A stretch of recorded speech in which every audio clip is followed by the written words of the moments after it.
Blerja e pasurive të paluajtshme konsiderohet si një nga investimet më të rëndësishme të një individi. Kjo jo vetëm për shkak të vlerës së madhe financiare që ato kanë, por edhe për shkak të rëndësisë së veprimit juridik të kalimit të drejtës së pronësisë nga njëri subjekt tek tjetri. Rëndësi në këtë moment ka vetëm diçka për të cilën duhet të jemi të vëmendshëm: dokumentat origjinale, që në rastin që do t'ju tregojmë, pala blerëse i kanë nënvlerësuar në mirëbesim.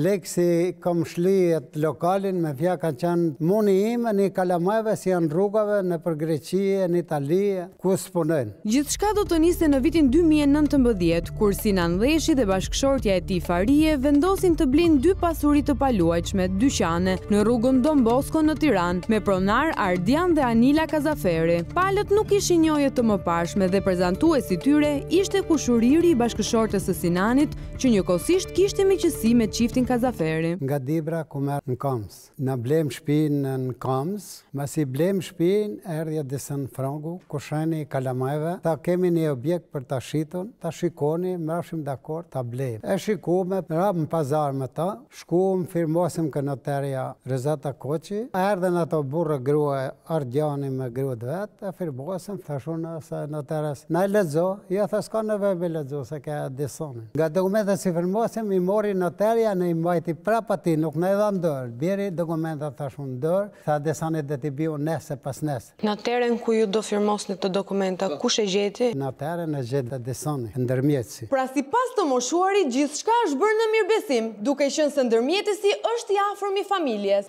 Kush ishte prezent momentin që ju nënshkruat të kontratë? Ishte Ardiani me grua, unë me grua, e desani ishte ndërë. Notarja, në fund të 2021 tha lokalin dhe ta hapim të ngarkë. Sa ishte shuma që ju do paguani? Shuma ishte me një fjalë 130.000. Përmjet bankës kemi bën 156.000 euro. 70.000 euro e kemi dhënë në dorë. Llogaria e zotit Ardian. Gjithçka në mënyrë korrekte dhe në transparencë të plotë, deri kur 2021 i shkova nuk na dha lok. Hini grinja. Mbillën telefonat, suni kapshim kërkuni, vizitojmë me ta si problemi. Shisha të sot s'kemi kontakte me asnjë. Pas kësaj zhdukje të beftë të çiftit Kazaferi, i moshuari mëson të vërtetën që e kishte patur parasyve në dokumenta, por nga mirëbesimi as që e kishte vënë re. I pasuritë kishin qenë bllokuar në bankë nga Ardiani se nuk kishte shli bokaren e bankës, me një fjalë. Edhe na nuk e dishim se çka ka shkruar atë në letra. Ki ka qenë leku si i kam dhënë Ardianit. Ai shlin ato të vetat, unë i kam shlit miat në atë lokalin.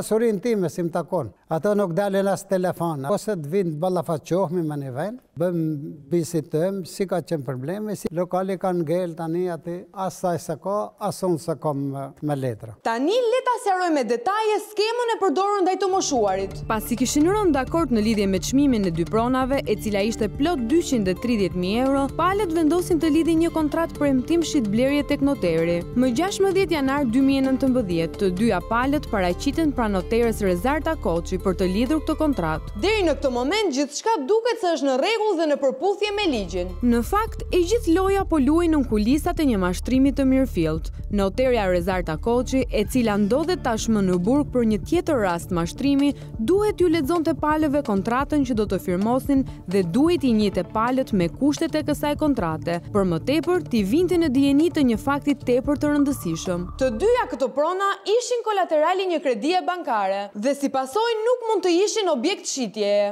Kur kemi të bëjmë sidomos për vlera monetare të cilat janë të konsiderueshme, si në rastin konkret, noteri duhet që t'ja tregoj palëve pozitën në të cilën ato ndodhen nëse nuk respektohet kontrata. Për sa i përket rastit tonë, tu kemi të bëjmë me një pronë e cila nuk mund të bëjë një premtim shitblerje përderisa është vendosur një bar hipotekore dhe banka ka vendosur bllokimin e saj në certifikatën e pronësisë. Noteri puna e parë duhet t'i sqarojë palët, duhet t'i thotë që ky premtim shitje nuk mund të realizohet përderisa nuk është lyer detyrimi dhe pala e cila e ka vendosur kolateral apo e ka bllokuar nuk ka mundësi ligjore për ta bërë shitjen. Kjo është ajo që duhet bënte noteri përpara firmosjes së kontratës. Pra i gjithi një kurt ndaj një çiftit të moshuarish. Në kontratën e hartuar nga noterja Koçi në pikën 4 dhe 5 thuhet se pasuritë objekti kësaj kontrate janë të bllokuara në favor të Union Bank S.A. dhe Landesles S.A. Gjithashtu thuhet se Pala blerëse deklaron se merr dieni që këto pasuri janë të bllokuara dhe me vullnetin e saj të lirë dhe të plot është dakord të nënshkruajë këto kontratë premtim shitje sipas kushteve të kësaj kontrate. Në letra duket gjithçka në rregull. Mund të supozohet se dy të moshuarit janë vënë në dieni, por cilat janë shkeljet ligjore me të cilat kemi të bëjmë në këtë pikë? Pagesa nuk ka kaluar në llogarinë e noterit i cili në bazë të ligjit dhe udhëzimeve që ka Ministri i Drejtësisë për sa i përket rregullimit të këtij profesioni, pagesa kalon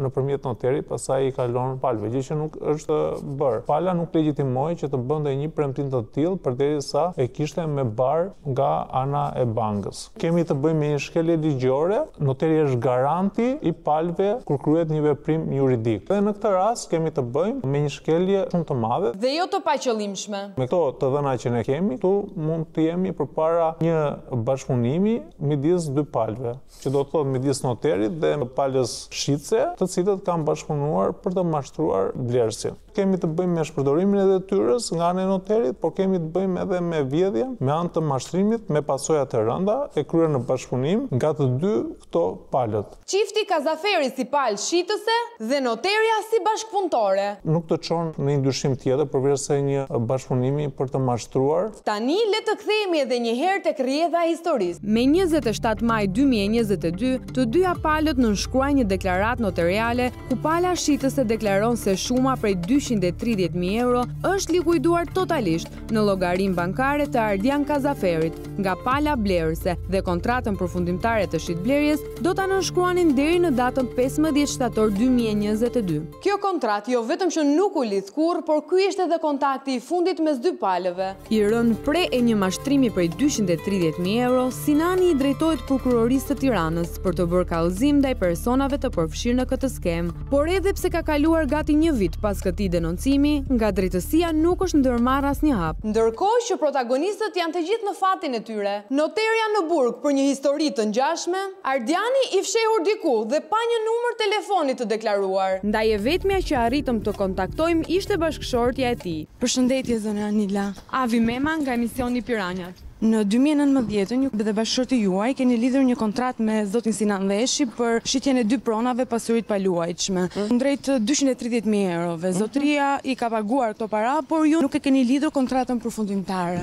Pse i keni tentuar t'i shisni ndërkohë që i keni marrë parat? Atëherë nuk e kam shumë parasysh kontratën, kam parasysh faktin që çështja është në gjykatën civile të Tiranës. Pa dienin ton, dikush tjetër ka pretenduar që nga personi që ne kishim bler pronën para se t'ia shisnim zotërisë, që edhe ai e ka bler të njëjtën pronë. Fakt është një kontratë që është e firmosur nga ju dhe bashkëshorti juaj, atëherë gjithashtu nga zoti Sinan dhe bashkëshortja e tij. Dakor, po përpara kësaj neve kemi bler këtë pronë. Ju jeni pronar të kësaj prone dhe e dini që prona është e bllokuar, është kolateral nga banka për shkak të një kredi të marrë nga ju. Dhe këtë gjë e dinte edhe zotëria kur ne kemi bërë shitjen. Ju nuk ja keni treguar. Për momentin e ka të shkruar në kontratë. Fakt, po ju nuk ja keni treguar diçka të tillë. Bashkëshorti juaj ka nënshkruar një deklaratë notariale ku ka pranuar që në momentin që do të paguhen 230.000 euro nga zoti Sinan, prona do kalonte, kontrata përfundimtare për kalimin e kësaj prone. Diçka e cila nuk ka ndodhur. Për faktin se çështja për momentin është në gjykim. Po thoni që nuk jeni pronar të kësaj prone.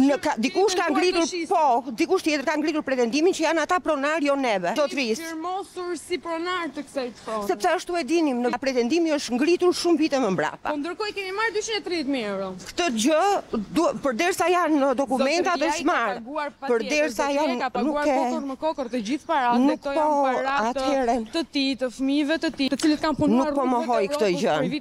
Nuk e mohon, por as nuk ja kthen. A nuk është mashtrim ky? Po fakti. Kur do t'i marrë zotëria dy pronat e tij? pronat Kur të zgjidhet çështja në gjykat, pra zotëria do marrë ose paratë mbrapsht ose do marrë pronën. Ka 4-5 vite kjo situatë. Dhe kjo çështje ka 4-5 vite në gjykatën e Tiranës dhe ende nuk është zgjidhur. Për një kozjatje 2 deri në 3 vjet, zotëria ka paguar 230.000 euro. Nëse ju nuk keni qenë pronar, pse keni marrë këtë pagesë? Në momentin kur kam bërë atë veprim juridik, kam qenë pronar. Dhe ju 2 vite më mbrapa duhet të ktheni të paratë mbrapsht. e thjesht. Por përse ju dhe bashkëshortë juaj keni humbur çdo kontakt me palën që keni tentuar të shqisni që nga momenti që keni marrë 230.000 euro? Jo, unë këtu jam, nuk kam ikur ndonjëherë. Bashkëshorti im nuk është. Ku është bashkëshorti juaj? Nuk jam me bashkëshortin tim. Për momentin nuk kam ndjenjë ku ndodhet bashkëshorti im. Mendoj që kjo është një teknikë e përdorur shpeshherë për të hequr veten nga përgjegjësitë. Zotëria ka nevojë që të marrë paratë e tij, sepse nuk janë 230.000 lekë, janë 230.000 euro dhe janë paratë e një jete të tërë që zotëria dhe fëmijët e tij kanë punuar për vite shtëra. Dhe nëse ju po gëzoni 230.000 euro, zotëria duhet që të gëzoj pronat e tij.